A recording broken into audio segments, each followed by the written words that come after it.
তো আজকের ভিডিওতে সুইং ট্রেড করার জন্য কিছু ভালো ভালো শেয়ার আপনাদের সাথে আলোচনা করব, যেখানে আমি নিজে এইসব স্টকগুলোতে কিন্তু সুইং ট্রেড নেওয়ার জন্য প্ল্যান করছি। আর সাথে আপনাদেরকে ডিটেলসে বোঝাবো প্রত্যেকটা শেয়ার খুলে খুলে যে কেন আমরা এইসব শেয়ারগুলোকে বেছেছি, কি দেখে বেছেছি, প্রাইস অ্যাকশন কী বলছে, ক্যান্ডেলস্টিক প্যাটার্ন কী বলছে, চার্ট প্যাটার্ন কী বলছে, কত টাইম ফ্রেমে কী দেখাচ্ছে। আমি একদম ডিটেলসে বোঝাবো যাতে আপনিও যখন নিজের জন্য প্রপার একটা প্ল্যান তৈরি করবেন সুইং ট্রেড করার জন্য, সেখানে এই ভিডিওতে যা যা শিখছেন সেগুলো অ্যাপ্লাই করতে পারবেন। অলরাইট, তো চলুন আর বেশি দেরি করব না, শুরু করা যাক। ওকে, সবার প্রথমে যে স্টকটা আমরা বেছে নিয়েছি তার নাম হচ্ছে ইপকা ল্যাব। ওকে, তো কেন আমরা বেছে নিয়েছি চলুন সেটা একটু ভালো করে বুঝি। প্রথম কথা, আমরা দেখতে পাচ্ছি প্রাইস কিন্তু এখানে একটা রেজিস্ট্যান্স লেভেল তৈরি করেছে, তাই না? দেখুন, ওই 2025 সালের শুরু থেকে কিন্তু এখানে বারবার প্রাইস গিয়ে ধাক্কা মেরেই যাচ্ছে, কিন্তু ব্রেকআউট করতে পারছে না, তাই না? অবশেষে গিয়ে লাস্ট উইকে কিন্তু একটা ভালো বুলিশ ক্যান্ডেল দিয়ে, বড় ক্যান্ডেল দিয়ে কিন্তু ব্রেকআউট করে দিয়েছে। তো এই ব্রেকআউট দেখে আমরা কিন্তু এখানে বাইং করার জন্য প্ল্যান করেছিলাম, বাট ক্যান্ডেলটা এতই বড় যে যদি আমরা বাই করি স্টপ লস অনেক বড় হয়ে যাচ্ছে, তার এগেনস্টে কিন্তু টার্গেটও আমাদের ডবল নিতে হবে, সেটা একটু চাপ হয়ে যায়। দ্যাটস ওয়াই একটু ওয়েট করে গেছি। এত বড় ক্যান্ডেল দিয়ে যখন ব্রেকআউট করছে প্রাইস একটু থামবে, থামার পর এখানে একটা ভালো প্রাইস অ্যাকশন দেখাবে রেজিস্ট্যান্সের উপরে, যেহেতু ব্রেকআউট হয়ে গেছে এবার এর উপরে যা কাজকর্ম করার দেখাবে। দেখানোর পর যদি এখানে বুলিশ কোনো সাইন খুঁজে পাই দেন গিয়ে বাইং করব, ছোট্ট এসে লাগাবো, তার এগেনস্টে কিন্তু দ্বিগুণের টার্গেট আমরা প্ল্যান করব। এটা হচ্ছে প্রপার প্ল্যান। আর এইসব স্টকগুলো যখন আমি নিজে পার্সোনালি ট্রেড করব, প্রপার লেভেল ধরে, মানে কোথায় আমি এন্ট্রি নিচ্ছি, কোথায় আমি স্টপ লস লাগাচ্ছি, কোথায় আমরা টার্গেট প্ল্যান করছি, কখন আমরা ট্রেলিং এসে লাগাচ্ছি, সব কিছু কিন্তু আমরা আমাদের যে প্রাইভেট সুইং ট্রেডিংয়ের গ্রুপ রয়েছে টেলিগ্রামের, তো সেখানে কিন্তু আপডেট করে দেবো। তো যারা যারা এখনও পর্যন্ত জয়েন হননি, বলবো ভিডিও ডেসক্রিপশন চেক করুন বা পিন কমেন্ট চেক করুন, সেখানে পেয়ে যাবেন। জয়েন করে কিন্তু ইজিলি এসব স্টকগুলো আমরা কি দেখে কখন কোন সময়ে কি মুভমেন্ট বুঝে এন্ট্রি নিচ্ছি সেগুলো আপনিও কিন্তু অ্যাক্সেস করতে পারবেন। ইভেন এখান থেকে আপনি শিখতেও পারবেন, রাইট? তো আশা করছি এই স্টকটাকে কেন বেছে নিয়েছি প্রপার মানে বুঝতে পেরেছেন। রেজিস্ট্যান্স অনেকবার ধাক্কা মেরেছে, রেজিস্ট্যান্স উইক হয়ে পড়েছে, দেন বড় ক্যান্ডেল দিয়ে ব্রেকআউট করেছে। এখানে আমরা এন্ট্রি নেওয়ার জন্য প্ল্যান করেছিলাম, বাট যেহেতু বড় ক্যান্ডেল দিয়ে ব্রেকআউট হয়েছে স্টপ লস স্বাভাবিকভাবেই আমাদের বড় হয়ে যাচ্ছে। ওয়েট করে গেছি প্রাইস এখানে একটু পুল ব্যাক বা রেস্টিক, তারপর যখন আবার একটা প্রাইস অ্যাকশন দেখানো শুরু করবে দেন সেখানে ছোট্ট একটা এসএল লাগিয়ে আমরা এন্ট্রি নিতে পারবো। তার এগেনস্টে কিন্তু দ্বিগুণ বা 3 গুণের টার্গেটও নিতে পারি, বা অল টাইম হাই যেখানে তৈরি করেছে সেটাও আমাদের টার্গেট হওয়া উচিত। এবার চলুন একটু ডেলি টাইম ফ্রেম থেকে দেখে নিই যে এক্স্যাক্টলি কেমন আমরা চাইছি। এই জন্য দেখুন, ডেলি তো দেখতে পেয়েছি পরপর ব্যাক টু ব্যাক 1 2 3 4 5 6 6খানা বড় বড় ক্যান্ডেল দিয়ে কিন্তু ব্রেকআউটটা করেছে। তো স্বাভাবিকভাবেই কিন্তু এখানে প্রাইস এবার থামবে, তো থামছেও। তো এবার একটু খেয়াল করে দেখবেন 4 আওয়ার বা 1 আওয়ার টাইম ফ্রেমের উপরে যদি কোনো একটা ট্রেন লাইন খুঁজে পাই আমরা, সেই ট্রেন লাইনকে যখন ব্রেকআউট করবে দেন গিয়ে আমরা এন্ট্রি নেবো, ছোট্ট এসে লাগাবো, তার এগেনস্টে দ্বিগুণের টার্গেট। খুব সহজ, রাইট? ওকে, তো এই জন্য এই স্টকটাকে আমরা বেছে নিয়েছি। দেন হচ্ছে এমকিউর ফার্মাসিউটিক্যাল। তো এই স্টকটাকে বেছে নেওয়ার পেছনে কারণ কি? প্রথম কথা, আমরা দেখতে পেয়েছি এখানে একটা রেজিস্ট্যান্স তৈরি করেছিল প্রাইস। এটা হচ্ছে প্রাইজের আইপিও লঞ্চ হওয়ার সময় কিন্তু এখানে লঞ্চ হয়েছিল, তারপর উপরে গেছিলো, এখানে মাল্টিপল টাইম কিন্তু ধাক্কা মেরেছিল, ব্রেকআউট করতে পারিনি, ওখান থেকে একটা শার্প ফল কিন্তু নিয়েছিল।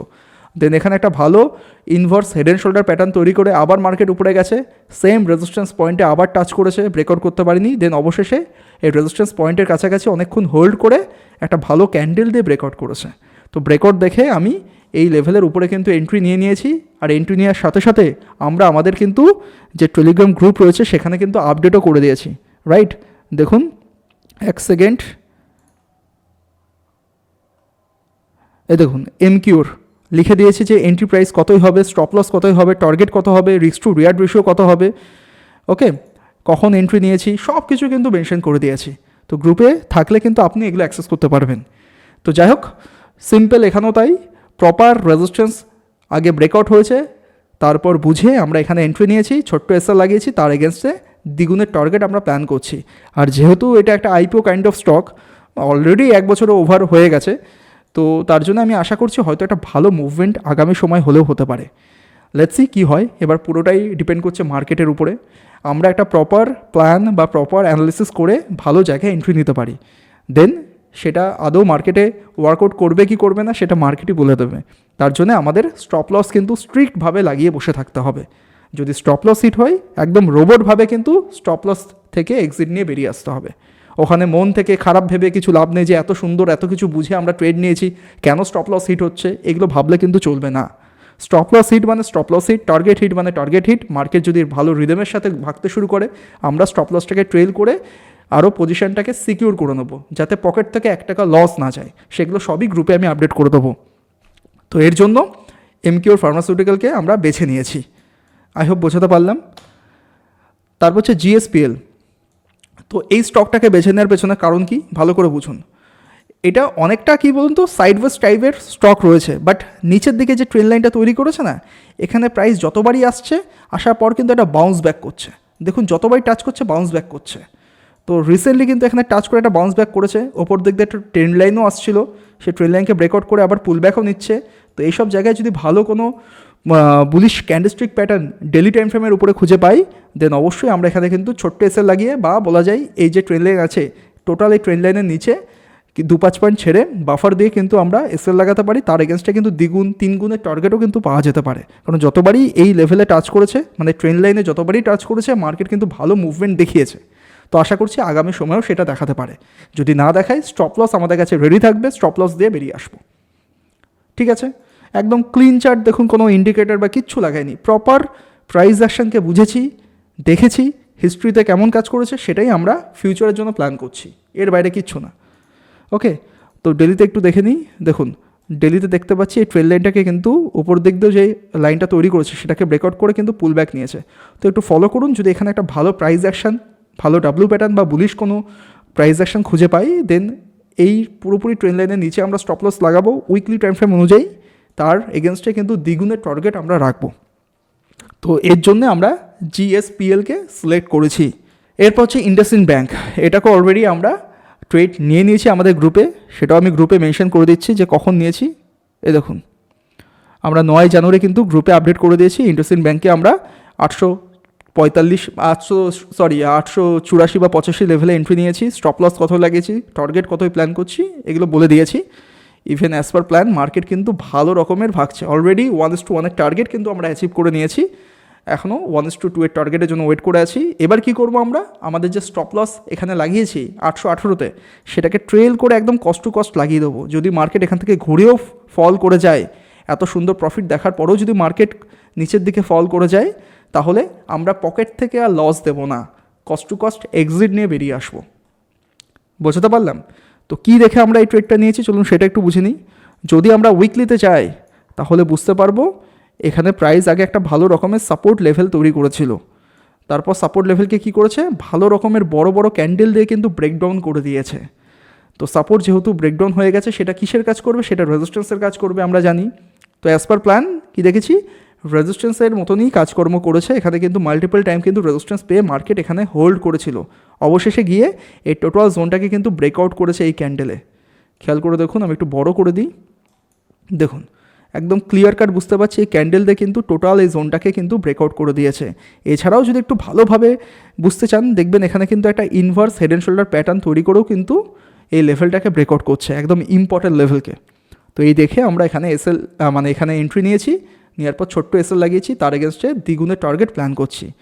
একদম সুন্দরভাবে কিন্তু আমাদের ফেভারে মার্কেট মুভমেন্টও করছে। ওকে, এবার চুপচাপ হোল্ড করে বসে থাকা কাজ, যতক্ষণ না টার্গেট পাচ্ছি ততক্ষণ আমরা এক্সিট নিচ্ছি না। তো এই হচ্ছে ইন্ডাসইন্ড ব্যাংকের অ্যানালিসিস।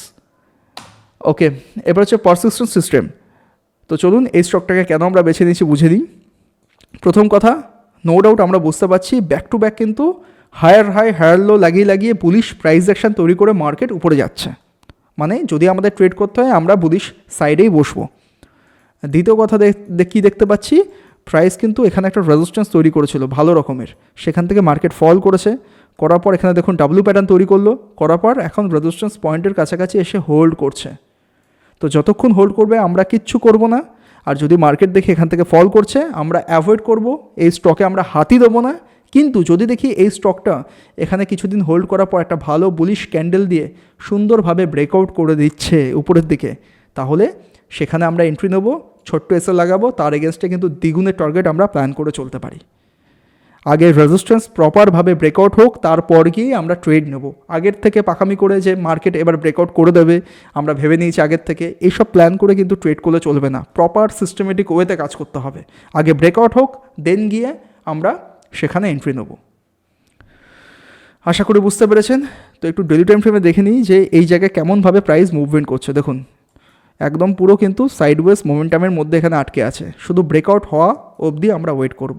আগে চোখের সামনে ক্লিয়ারলি দেখা ব্রেকআউট করে দিয়েছি, তারপর এখানে এন্ট্রি নেবো, ছোট্ট এসএল লাগাবো, তার এগেনস্টে দ্বিগুণের টার্গেট আমরা প্ল্যান করব। আর যখন ট্রেডটা নেব অবশ্যই কিন্তু গ্রুপেও আমি আপডেট করে দেবো। ওকে, দেন হচ্ছে AGIIL। তো এই স্টকটাকে কেন আমরা বেছে নিয়েছি, এখানেও দেখতে পেয়েছি প্রাইস আইপিও থেকে লঞ্চ হওয়ার পর কিন্তু কিছুদিন সাইডওয়েজ ছিল, দুম করে একটা বড় ব্রেকআউট দেখিয়েছে। আবার কিছুদিন সাইডওয়েজ ছিল, রেজিস্ট্যান্সকে ব্রেকআউট দেওয়ার পর কিন্তু বড় একটা মোমেন্টাম করেছে। আবারও কিছুদিন সাইডওয়েজ আছে, এটা রেজিস্ট্যান্স তৈরি করেছে, রেজিস্ট্যান্সকে ব্রেকআউট করেছে, করার পর এখানে ইনসাইড বার ক্যান্ডেল তৈরি করে এখন হোল্ড করছে। যদি এখান থেকে ফল করে যায় আমরা অ্যাভয়েড করব, ট্রেড করতে যাব না। কিন্তু এই যে ইনসাইড বার ক্যান্ডেল তৈরি করেছে, মানে আগের ক্যান্ডেলের মধ্যে যে ক্যান্ডেলটা তৈরি হয়েছে, যদি এই হাইটাকে ব্রেকআউট করতে শুরু করে তাহলে তখন আমরা ছোট্ট এসএল লাগিয়ে কিন্তু তার এগেনস্টে দ্বিগুণের টার্গেট আমরা মিনিমাম প্ল্যান করব। 3 গুণের টার্গেটও এখানে পাওয়া যাবে। মানে হিস্ট্রিতে যেইভাবে মার্কেট মোমেন্টাম করেছে সেইটাকেই আমরা ফলো করে ফিউচারের জন্য কিন্তু প্ল্যান করছি, রাইট? আমি দেখিয়ে দিচ্ছি, দেখুন ডেলিতে কেমন দেখাচ্ছে। এই যে একদম ক্লিয়ার কাট বুঝিয়ে দিচ্ছে যে প্রাইস কিন্তু এই লেভেলটাকে ভাঙতে পারছে না। অবশেষে ভাঙলো, ভাঙার পর এখন একটা পুল ব্যাক নিচ্ছে। এখানেও আপনি পারলে 1 আওয়ার বা 4 আওয়ার টাইম ফ্রেমে দেখে নেবেন যে উপর দিক থেকে কোনো ট্রেন লাইন আসছে কি আসছে না। যদি আসে দেন যদি ট্রেন লাইনকে ব্রেকআউট করতে সক্ষম হয় তারপর গিয়ে আমরা এখানে ট্রেড পাঞ্চ করব। আদারওয়াইজ যদি দেখি মার্কেট এখান থেকে ব্যাক টু ব্যাক ফল করছে তাহলে এটা ফেক আউট হয়ে যাবে, ইভেন মার্কেট নিচেও আসতে পারে, তখন গিয়ে ট্রেড করার দরকার নেই। প্রপার প্ল্যান আছে যে আগে ব্রেকআউটটা করেছে, এখান থেকে আরেকটা পুল ব্যাক নিক, বা উপরের দিকে যদি কোনো ট্রেন লাইন তৈরি হয় সেই ট্রেন লাইনটাকে ব্রেকআউট করুক, তারপর গিয়ে আমরা ট্রেডটা নেব। এই হচ্ছে AGIIL এর প্ল্যান। তো এই কটা স্টক ছিল আজকের ভিডিওতে। আশা করছি প্রত্যেকটা স্টকে কিছু না কিছু শিখেছেন, ভালোভাবে বুঝেছেন। তো এগুলো সব কিছুই আমরা একটা প্রপার ওয়াচ লিস্টে সেভ করে রাখছি। যদি ভবিষ্যতে আমাদের প্ল্যান মাফিক এইসব স্টকে কাজ করতে দেখি তাহলে অবশ্যই আমরা সেসব জায়গায় প্রপার যা যা প্ল্যান ছিল সেই প্ল্যান অনুযায়ী কিন্তু ট্রেড নেব, প্রপার স্টপ লস লাগিয়ে প্রপার টার্গেটের জন্য ওয়েট করে থাকবো। তো যদি আপনিও ট্র্যাক করতে চান, আপনিও খাতায় লিখে রাখুন এইসব স্টকগুলোর নাম, বা আপনি কোনো ওয়াচ লিস্টে সেভ করে রাখুন। দেখুন আমরা যা যা বললাম সেগুলো কতটা মিলছে কি মিলছে না। আর যারা গ্রুপে রয়েছেন অলরেডি তারা বুঝতেই পেরেছেন যে আমাদের যখন আমরা প্রপার এখানে অ্যাকশান খুঁজে পাবো তখনই কিন্তু ট্রেডগুলো নিয়ে আপনাদের সাথে আপডেট করা হবে। আর এখনও যারা গ্রুপে জয়েন হননি, প্ল্যান করছেন জয়েন হবেন, তাহলে বলবো ভিডিও ডিসক্রিপশান বা পিন কমেন্ট চেক করুন, সেখানে লিঙ্ক দেওয়া আছে, লিঙ্কের মাধ্যমে আপনি জয়েন হতে পারেন। তো এই হচ্ছে প্রসেস।